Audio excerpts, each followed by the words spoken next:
Hi, Wow, that was everybody. cool. How cool is I this? know. Welcome to Oh my gosh. 2022. This is awesome. So guys, thank you all for joining us. Today, we're going to talk a little bit about how to hire quickly in 2022. I'm joined today by the one and only Bo. Bo, thank you so much for coming on. And also a special guest, Anne. Anne, thank you so much for coming on. She is with the Works Consulting. And I would love to just hear a little bit about what you do at the Works. Yeah, thank you. Really happy to be here. So, the Works Consulting, we provide human resources and leadership development coaching. We actually celebrated 20 years in business last year. So, of course, we're at Whoa, 21, which, congrats. yeah, thank you. It's kind of crazy when I think about, I am literally one of those people who always says, like, I started in my apartment, an extra bedroom. I really, when I started the company, like I wasn't one of those people that had a lot of people I know that became consultants had either like, they had a really already kind of some clients, that they could go to, or they had really been at some very notable companies. So they really had that behind them, like a Pepsi name or Google name or something like that. And I was none of that was my situation. So yeah, it's pretty crazy. So it's exciting. So yeah, so we work with all different types of companies, really on the human resources side in terms of compliance, recruiting, like we're going to talk about today, hiring, onboarding. And then I coach leaders, specializing in new leaders and human resources professionals and just how to be really the best they possibly can be at their jobs. Nice. That's awesome. That's a really cool story. Before we kind of dive into the questions, I love to give everyone a lay of the land. So for those that are joining us from a previous webinar or have seen us on another webinar, we actually are on a new platform, which is super exciting and cool. So we have our chat box still to the right. Feel free to drop in any questions. To start, as always, let's hear where everyone's dialing in from. I'd love to hear from you all. So how about I'll just drop in here just so everyone can see where we're at.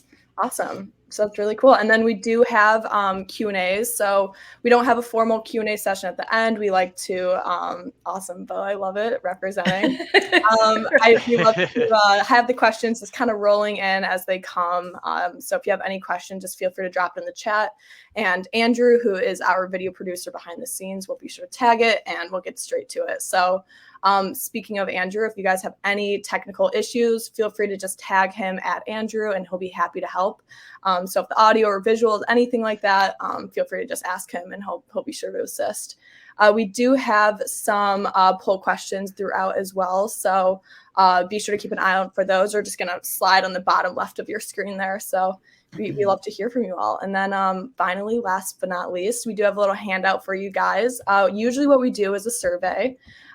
So we had decided to take it in a different direction this time around. We're actually going to do a 90-day strategic template for you guys. And it's something that we at Workforce have just created for you all, especially those in HR, to reference on the 30, 60, 90 short, mid, and long-term horizon day plans. So be sure to check it out at the end. We'll be sure to hand it out.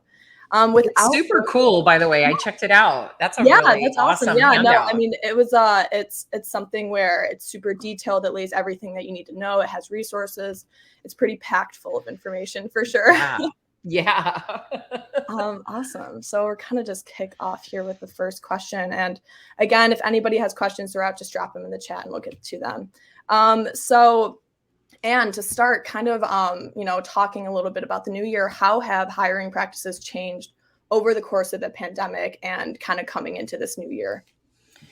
Yeah, I mean, it's so interesting because I didn't say this, but I've been in this industry for 30 years, even though I've owned my business for 20. And, I've continued to say to our clients, like, this is by far one of the most difficult recruiting climates I've ever worked in. And I would say, obviously, last year, if we start in 2020, even obviously things were really shutting down. People started coming back last year. And, we actually had a pretty healthy recruiting year for our clients last year. Nice. Yeah, and we work with, like I said, a lot of different industries. So many of them were hiring. There are some industries like aerospace, and I'm trying to think of another. For sure, one of our aerospace clients was hit pretty hard, and they haven't really bounced back yet. But for the most part, we saw like a pretty healthy, in terms of employers looking for people, we saw it to be pretty healthy in terms of recruiting. Yeah, there's no doubt about the competitive labor market that we're in is pretty interesting, and how it's kind of wavered just over the past couple of months. We Yes. were seeing a lot where it's a buyer's market right now, as they say. Yeah. So it's got to be interesting to manage that from the HR perspective, and kind of going into a lot of these companies and what I'm assuming are different industries as well. Yeah. I'm super fired up about that though. I mean, to be honest, the way employers were treating applicants, Yeah. let's say 2019 and before, really wasn't great, right? I mean, they would disappear on people. They would tell them, "Oh, I'll call you back," in a week, and it would be 2 or 3 weeks. I mean, I'm kind of glad that it's finally kind of maybe waking up employers a little bit, and it should be. I mean, truthfully, because it should be, to me, that's a customer service moment.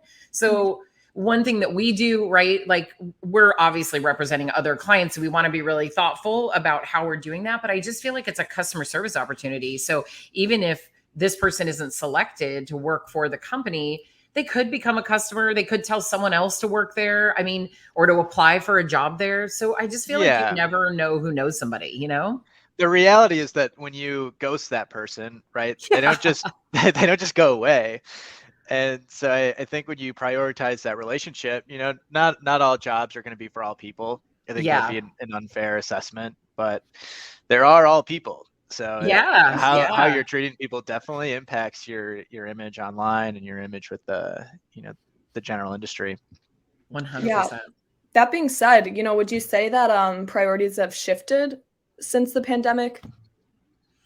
Like hiring priorities, Yeah, or exactly. Hiring, retention, anything like pertaining to yeah, I that mean, process. it's funny because I've been really recently, like within the last 30 days, I've been really revisiting with people that I work with in terms of, do you really still need this position? Like, I feel like employers in particular are kind of getting stuck. Like, we've always had this position, we have to find this position, but then they've just had it open for so long. And Right. I'm like, once you start reaching 3 months and you haven't found anybody, I feel like it's time to start looking at, okay, so we're obviously functioning without this position, right? So do we still need it? Number one. And if you're like, yeah, we do, well, you're going to have to figure something else out, and I'm really asking employers to go back and look at who has current skills on their team, maybe they're not tapping into, and not in as a plan to overwork anybody. I'm not going down that route. I just am like, hey, are there some skills out there we haven't tapped into? Are there people that we could develop? And since we're functioning without this role, now 3 months is still early-ish, so I'm just like, just start looking at it. But we know clients who have positions that have been open for 6 months plus, and at that point, I'm kind of like, do you still really need that position? Is it time to rethink it? Right. It's interesting you say that. I'm hearing just a lot from our team where they're talking with a lot of HR personas, and they're saying that a lot of them have kind of adjusted to the shorter staff, and Yes. have kind of, again, reprioritized that in terms of like, how big does their team really need to be? Absolutely. Yeah. Yeah, I think it's time to do that, to really reassess that, because yeah, I mean, just to be in this perpetual state of we can't find somebody and everyone, it just, I don't know, it doesn't make sense to me. Or maybe even just pull it off the table for a short term. Right.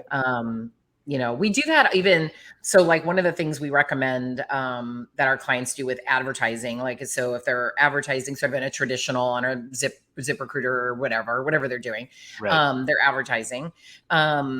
We tell them that periodically we should take the ad down completely, right? And just make it disappear. And I prefer like a week, but many of our clients can't even stomach a week. So if we can at least get them to go for 3 days.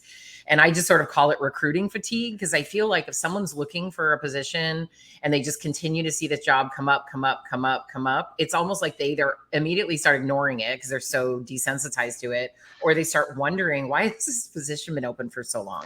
Like, It's definitely what's a red wrong with flag. it? Right? Don't you think? Yeah, I think it's a Yeah. total red flag. I think what you're hitting on is that basically, we need to make these more attractive. Some of those are just kind of appearances, Yes. making sure that it looks new and exciting and fun for an employee to work on. Two, just making sure it also doesn't look old. And yeah, 100%. I Yeah. love both that you said that, because I was reading an ad the other day and it was certainly creative, but I also really always tell my clients is, don't go for this super fun. Okay, so we have a client that went for this super fun ad, like trying to, we want to really attract the young fun people. Yeah. But their work environment is not that at all. It is Right. Right. It's No such thing as conservative. false advertising in the HR Right? world. Yes. They're not they're not very Yeah. innovative. Yeah, it's hilarious. I'm like, okay, I understand that you think this is going to be super hip of you, but it totally does not match your work environment. You're not Mhm. going to get the person that you want, or somebody that they're going to be really unhappy when they come to find what Yeah. this place is really like. Definitely making it sound good and being honest about it are, two different things. So, Very important. Very important you know who you are. Right, yeah. exactly. I mean, I guess, first couple steps you can get them in the door, but then when they see it all kind of falls from Yeah. there. Oh my gosh. I was always wanting to be, when they would have they were actually still having people come. Well, this was probably, I'm trying to think if we did that pre-pandemic, but they were Mhm. having people come in, and it's so funny. I was like, man, I wish I could be there for that look on their face when they Right. see that environment, because it's not anything like the ad just said. So we did get them to change it finally. I was like, you That's good. can't keep doing this. That's awesome. So kind of talking a little bit about pre-pandemic. So what are some of the main retention and hiring trends that we're finding that carried from last year to this year? Yeah, again, it's like I really, so I talk about retention a lot. I talk about onboarding a lot, how to really get applicants from the offer to day one, because there's a whole process there. And I personally don't feel like it's changed. Like I feel like Mhm. it's been the same, but I think that employers are being forced to pay attention to it now because the applicants are realizing they have a lot of choices. So I think that you really have to value your employees. They have to know where they fit in the big picture. When you Yep. hire somebody, you need to spend some time talking about, hey, you know what? Yes, you're our, customer service representative, you're our director of HR, you're whatever your title is. That's what your title is right now. But this is kind of the vision for the company. This Mhm. is where we hopefully will see this role growing within the company. And I don't even mean promotion. I just mean, what are going to be my opportunities if Right. we're adding a new division, or if we're going to be adding people, or if we're not, if we're just stabilizing, whatever, because the vision has to be bigger. It has to be big enough for the employees to fit into it, so that they want to stay and they want to be a part of that, and they have to feel valued and that they're contributing.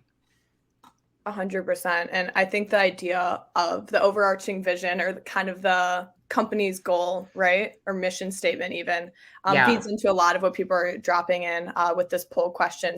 People are saying hourly staff retention is one of the biggest retention challenges back in 2021.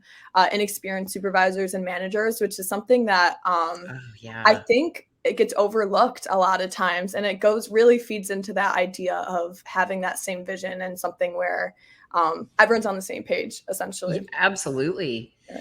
You really have to spend a lot of time. I mean, that's why even in the beginning I was talking about new leaders has been sort of my focus for several years, because it's like they either get promoted or they get hired in, and it's like, well, you've been a supervisor before, you've worked here, so Right. you should know. But supervising people is so different, and even if I have supervision experience from somewhere else, of course I can bring that with me, but I Mhm. don't know your specific work culture yet. I'm going to be learning that. I'm trying to understand how I fit in with the core values, all of that. So getting leader support is so important so that they can take the best care of their employees, for sure. Mhm.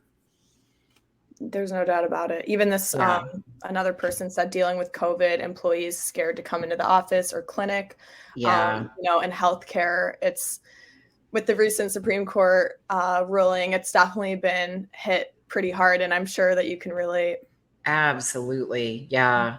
We It's hear, we've definitely heard quite a bit about the fear of coming back, and we Mhm. do, there's you want to definitely talk to those employees and try to identify what the fears are and see if you can alleviate them, because I've been pretty successful in being able to do that. But again, I kind of go back to the first question I always ask the leader is, well, why do you want them back? I Mhm. mean, can they do it from home? Right. That's the first question, is, are they being productive, or is it just your own feeling that they have to be sitting 2 steps away from you or whatever? Yeah. Could they do it from home? And I know not every position's set up that way. And I also Mhm. know a lot of people don't want to work from home, right? They want to be back in the office. So I think there's a lot of questions and communication that has to happen there. That being said, what would you say for the industries that require you to be in person. So healthcare, hospitality, food and beverage, retail, anything like that where, you can't work from home necessarily. Right. What would I recommend in terms of what? In terms of, I guess, just mitigating the challenges that kind of came from 2021 that people have listed out. So wages, manager, supervisor, all that stuff.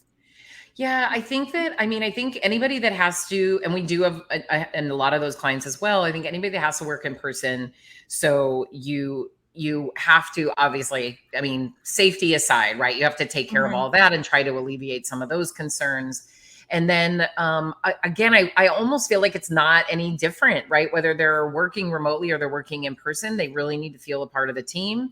They need to be appreciated that they're there. I had a great conversation yesterday with a business owner, and he has employees who have to come into the workplace. And he said, I want to go through every single benefit we offer and see how we can make them a little bit better.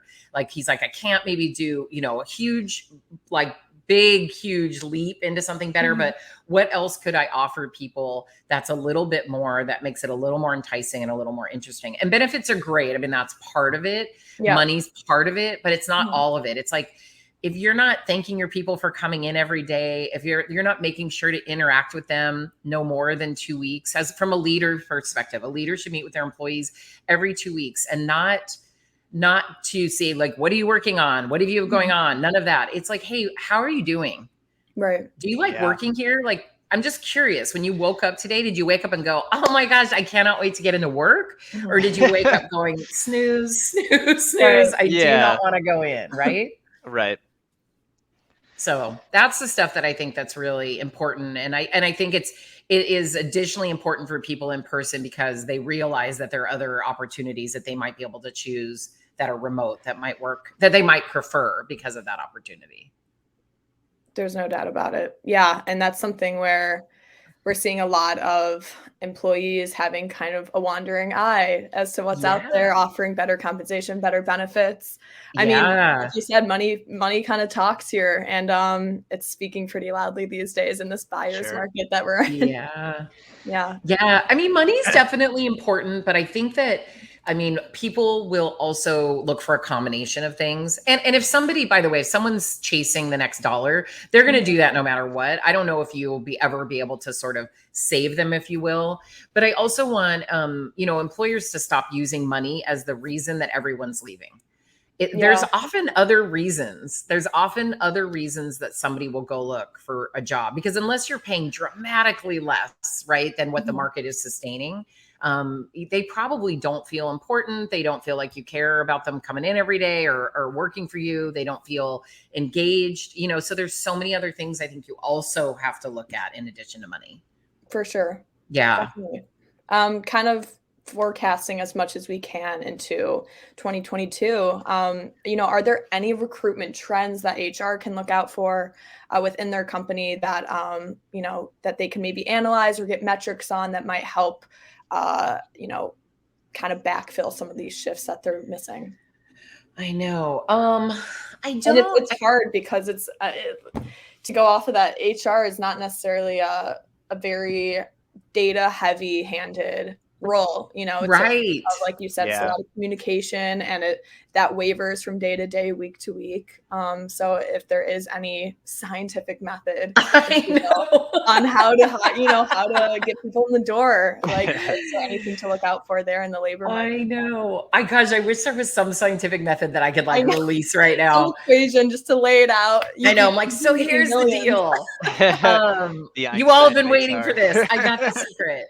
I think what's important is I really do think you should keep track of everything you're doing. So, as basic, and many people are probably doing this, but as basic as, where am I advertising? Where did we hire the person from? Right?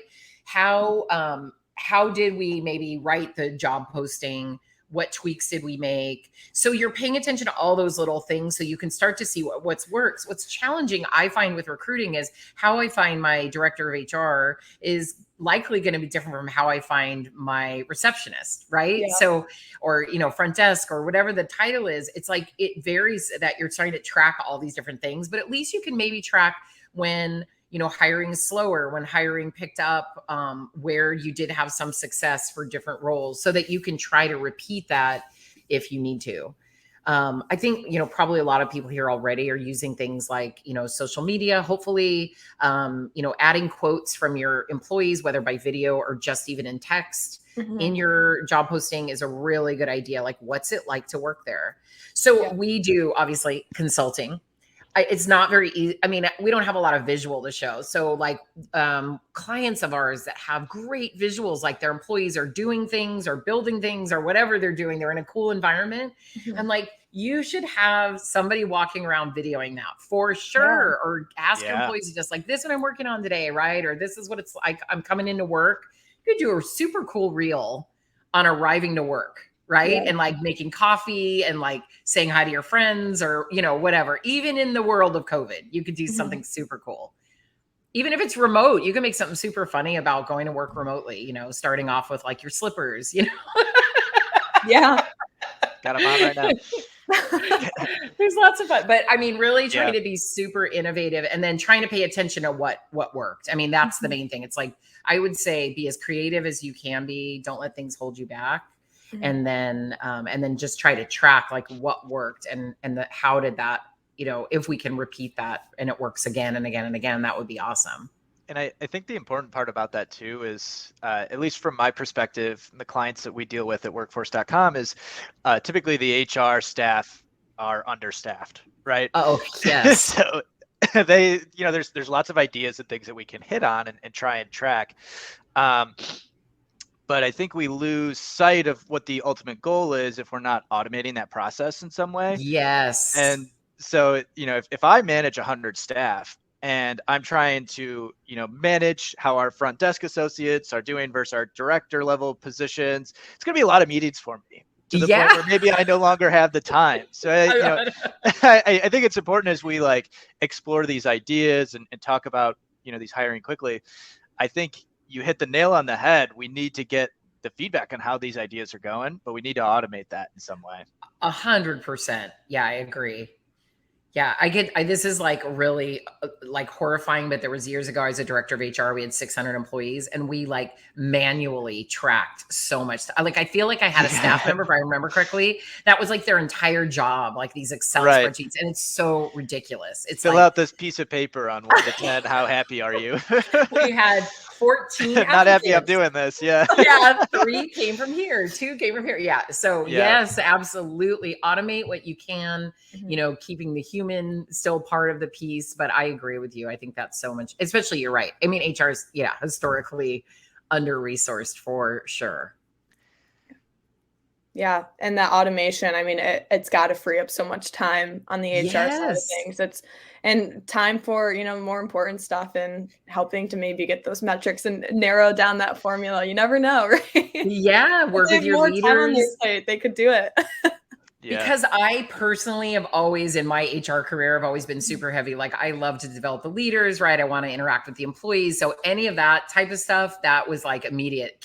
Is there a system where I can automate this? Because I don't want to be doing it, right? That I never wanted to do that. I want my time free so I can do the other things that I think give me, I mean, those are important. Not saying they're not important, but, and they do give you some visibility. And oftentimes that gets you some credibility with other, leaders in the organization. But I think that you can do so much more work while you're interacting with the actual team and helping develop them. Absolutely. And so, especially, even if we can't be person to person. Yeah. Like, 2019 and before, at bare minimum, just taking the opportunity to, turn on your cameras.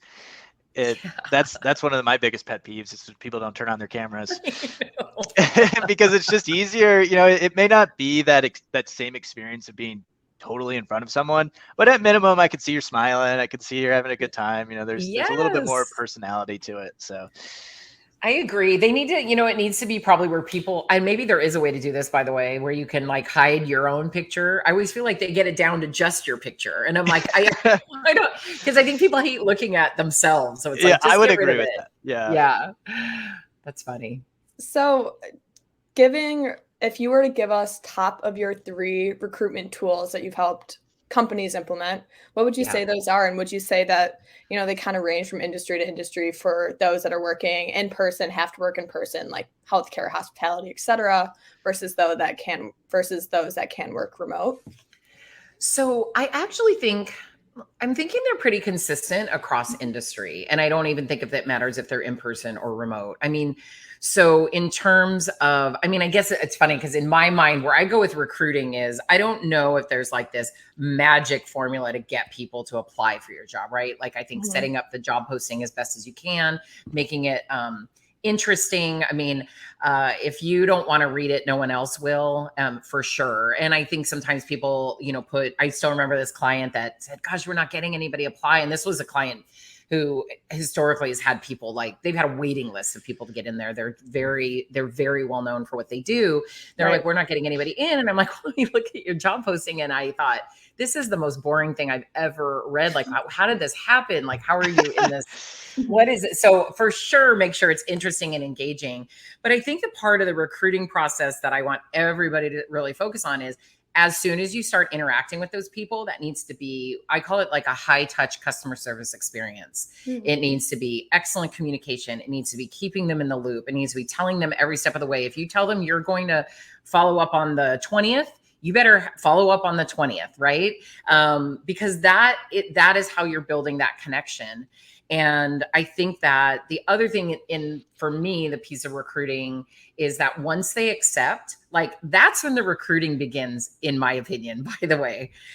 I know there's this whole piece of getting them to the job and I get it. But once they say, yeah, I'm going to join your team, so many employers kind of do what we used to do back in the day, which was, okay, we'll see you in 2 weeks or we'll see you in 3 weeks or whatever it is. And then you are getting their desk ready or not, or whatever you're doing. And then you're like, they didn't show up on their first day. Well, you have to stay in contact with them for that entire 2 weeks. So my rule is you call them immediately after the offer is accepted. Now, if you're making a verbal offer and you're the person that's going to be their supervisor, so it's basically for me, it's their hiring supervisor calls them or someone on the team calls them and is like, I'm so excited, right, that you joined and we're stoked and we can't wait to have you be part of the team and this is awesome and blah, blah, blah. And then however long the notice period is, they've got to be interacted with at least a minimum of 2 times, minimum. And that is an email. Hey, if they're in person, here's an in-person. Hey, we're getting your desk ready. Wanted to put a little snack basket together for you. What are your favorite snacks? I love office supplies. So like whenever my employers used to say like, what office supplies do you want? I'm like, oh my gosh. I actually worked for an office supply distributor at one point. It was like almost my dream job because office supplies and HR, I'm there. Oh my gosh.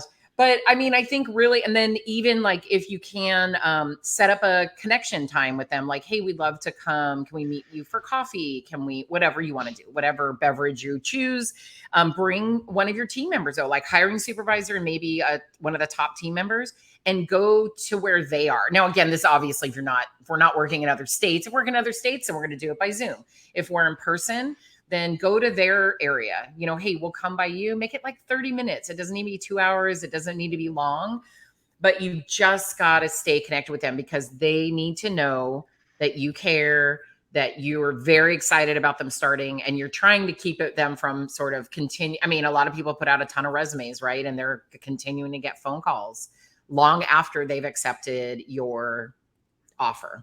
So it looks like Nancy in the chat is actually asking a similar question, but probably more so towards the very beginning of this process, which is she's getting some people who are signing up to interview and then they're no showing.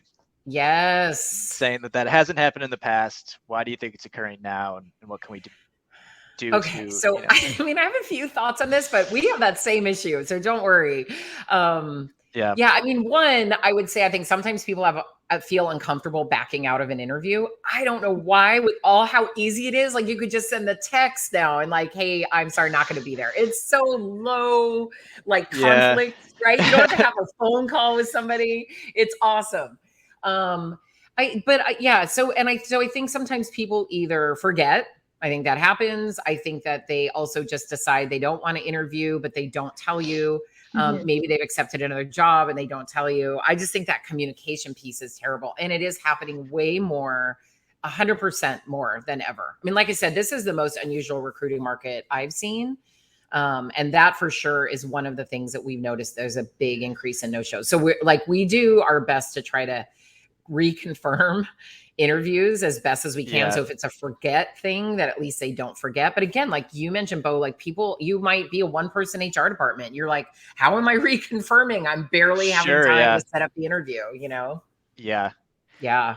And that's, I recruited in a past life, and that was one of the things I tried to really emphasize was, the day before you have that interview, I found that if you can, even just letting them know that, hey, this is happening, like maybe they don't reply, but then they Yes. still end up showing up, or maybe they do reply and be like, oh yeah, something came up.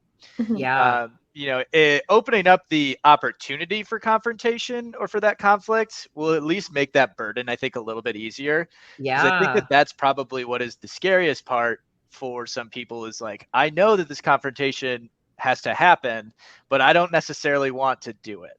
Right. So, Exactly.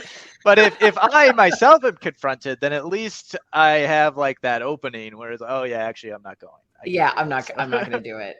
I wonder, I think that was Nancy, right, Meredith? I think who Mhm. asked. I would be curious to know if she lets them, if they resurface. So what we do is when somebody no shows is we send them an email. It says, hey, sorry we missed you. We wish you all the best in your job search. Thanks. Whatever. The Yeah. whatever the language is, but something that just again high touch customer service, right? That's what Yep. we do. Mhm. So, but I'm curious to know if she would interview them again if they come back with a good enough excuse. Yeah. Because I know the level of desperation right now is so much that people. I mean, so I did an interview for a client the other day. The person didn't show up to the Zoom interview. So we had a 30-minute interview scheduled. The person didn't show up to the interview. They were brought to us through a contingency recruiter. And 12 minutes into the interview, they log into the Zoom room. So that would leave me instead of 30 minutes. Now I have 18 minutes. Right. And so I said to my client, so I was already on to something else. So I saw this later. So I said to my client, hey, I'm thinking pass. And she's like, well, 12 minutes isn't that late. I'm like, it isn't? I'm like, so, okay. So if they're 12 minutes late every single day to work, is that cool? Right. And then she's like, oh, well, I mean, when you say it that way, and I said, how about to like client meetings? Because they're going to Mhm. interact with your clients. If they're 12 minutes late to every single client meeting, is that cool? It was really funny. I am interviewing them again though. So Well, hopefully Let us know they're how better it than 12 goes. minutes early. They're 12 minutes late. sometimes you got to do what the client wants. So, Maybe but she'll make it yeah. to 10 minutes, Yeah, I know. It's kind of funny, but like, yeah, so we're usually pretty strict on that re-interview unless our clients really want us to do it. Because Right. I do think it does show something. I mean, Mhm. I get Yeah. it. We're all human. We do sometimes forget, but gosh, you sure would hope somebody would put that interview somewhere really in that really important pile of I got to remember. Yeah. Yeah. Nancy But even replied, she said, it hasn't happened, but nowadays she is a lot more flexible. And Yes. I think HR in general is having to be a lot more flexible, not only with it's a them, must. yeah, Must It for 100% sure. is. with their possible prospecting hires, but also in terms of like their career moves, personal life, things are just Yes. so up in the air right now. It is so different. It Yeah. really is. Yeah. So that being said, speaking of kind of differences in last year to this year, so are you finding that companies are currently rebuilding their teams? And if so, what does this mean for HR personas and their kind of day-to-day operations? Oh, yeah, absolutely. I think they're rebuilding. I mean, I think that anywhere that HR can be a part of that process, like I said, really analyzing the current team, who do we actually need? What are the skills that we need? Yep. And also, I think that as they're rebuilding, I mean, ideally, if people could start focusing more on like the attributes and the attitudes and less on the exact skills. So I think it's always really important in the interview process when you're assessing a candidate and you get to that list of like, here's what they don't have. Are these things that Yeah. someone can train them on, right? Are they coachable, trainables? Does someone have the skills to do it? Not only can they, are they coachable, but does someone have the skills to do it? And then I think the other really important question to ask is, does that person who could do the training have the time? Because if no one has the skills to teach them, well, forget it. You shouldn't hire them. And if someone has the skills, but no time to do it, then you're really setting that person up for failure. But so my career, we didn't necessarily. That's an interesting point. Yeah, I didn't say this in the very beginning, but like my HR career started 30 years ago. It was my second job out of college. I'd never been in human resources, and I became a human resources manager of 150 employees, and I had a part-time assistant. Mm. Okay. How did that happen? Well, it happened because I got this opportunity to interview for this company that said, hey, we're trying to change the look of HR. It's kind of been a personnel department, and we want somebody that's going to come in and really lead our training, do some leadership of the, training of the management team, and run the HR operations. And and literally, I'm not kidding you. This is what they told me. They wanted somebody with a college degree. That was important to them, and someone who's enthusiastic. And I'm like, okay, there's got to be something else. And it's like, no, that's what we're looking for. And then we're going to go from there. Right. Now, I love that. Yeah. Isn't that awesome? Yeah. And if they hadn't given me a chance, my career wouldn't be where it is today. It would not be where it is today. Yeah. Which obviously they made a really good choice. So well, thank you. I loved it. It's honestly one of the most aggravating things in tech too, is like the time of skill set. So it's like, 7 years of knowing this language. Like that language wasn't even around 7 years ago. So how am I supposed to have that skill set? You're setting unrealistic expectations. Basically, it truthfully comes down to like that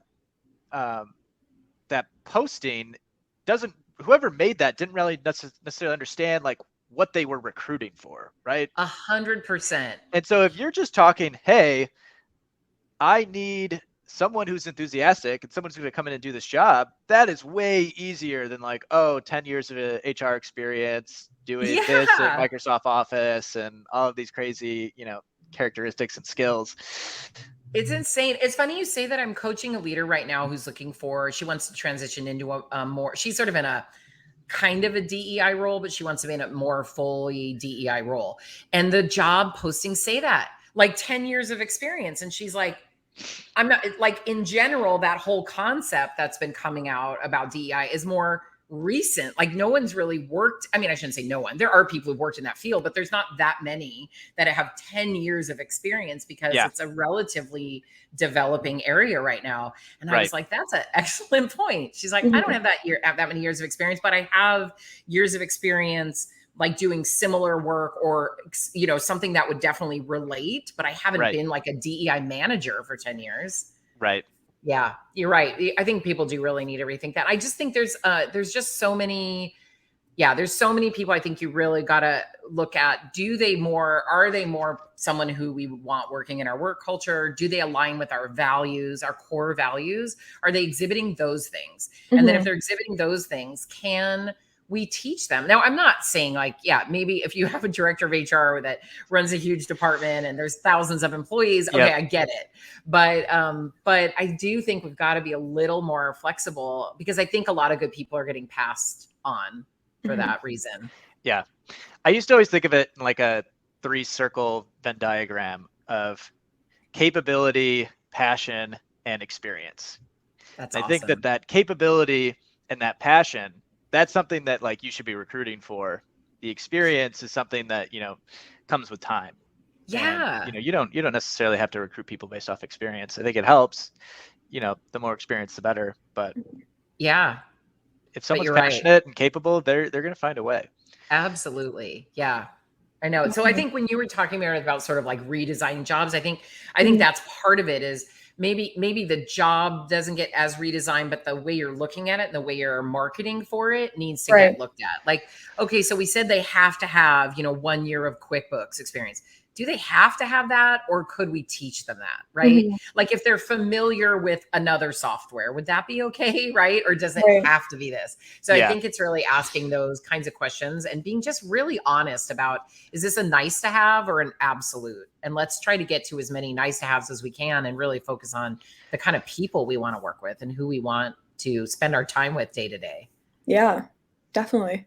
Yeah. We talked, I want to go back a little bit on the idea of benefits and incentives. And a lot of companies just in general are working with a pretty tight budget these days. Yeah. Is there any incentives or benefits that you have helped implement companies or that you would recommend that's not necessarily rooted in like a monetary value? I know. So, I mean, my philosophy sort of on the benefits is I think they're really important. I think you Right. got to do the absolute best you can. And if you're not even competitive with someone else in your industry, that's going to Mhm. hurt, right? Like, so we have clients who, literally are still not offering medical benefits and I just feel like, wow, in this time, we got to figure something out because many employees are not going to accept that. I mean, it's one of their first questions is like, okay, what's the benefit program? So I think you've got to be at least try to be as competitive as you can and Yeah. absolutely make them as best as you can. But I think at the end of the day, what makes people feel value or makes people stay with you is that you value them and you care about them. So during the pandemic, I'll give you some examples of what I did with my team. And I have 3 employees.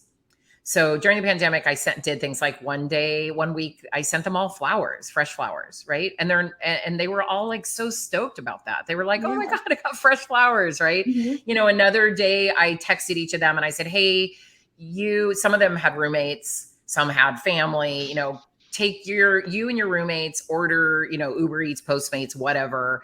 It's on me tonight, right?" And I don't care. One of them had 3 roommates. I don't care. 4 people, whatever, just do it. Because I just think now that is monetary. I get it. That is monetary. But I think you've got to find ways to value them. So if you can't do even that, then you just need to make sure that they know that you Yeah. care, making sure that you pause and say, I said this to my employee the other day. So I have an office assistant. She's kind of one of those people I call like a sneak attack. Like she does things around me all the time. And it's like, I know that they're getting done because my life is so easy, but I don't necessarily, it's not like I'm like, oh, this got done or exactly this got done.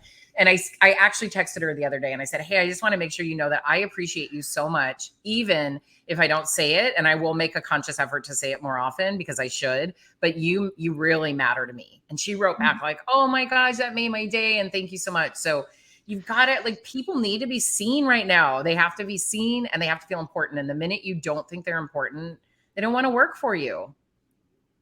Yeah, I love that. And I think, even giving flowers or helping to, cater a meal or something like Yeah, that. It's a drop in the ocean compared to what a lot of businesses are trying to implement, which is increase minimum wages and more PTO and just a bigger benefits package in general. So, I know. just those little things definitely go a long way. Because I mean, the Another, $50 for the, yeah. you give someone $50 on their salary, or their hourly wage, it's really not that big of a deal in the long run.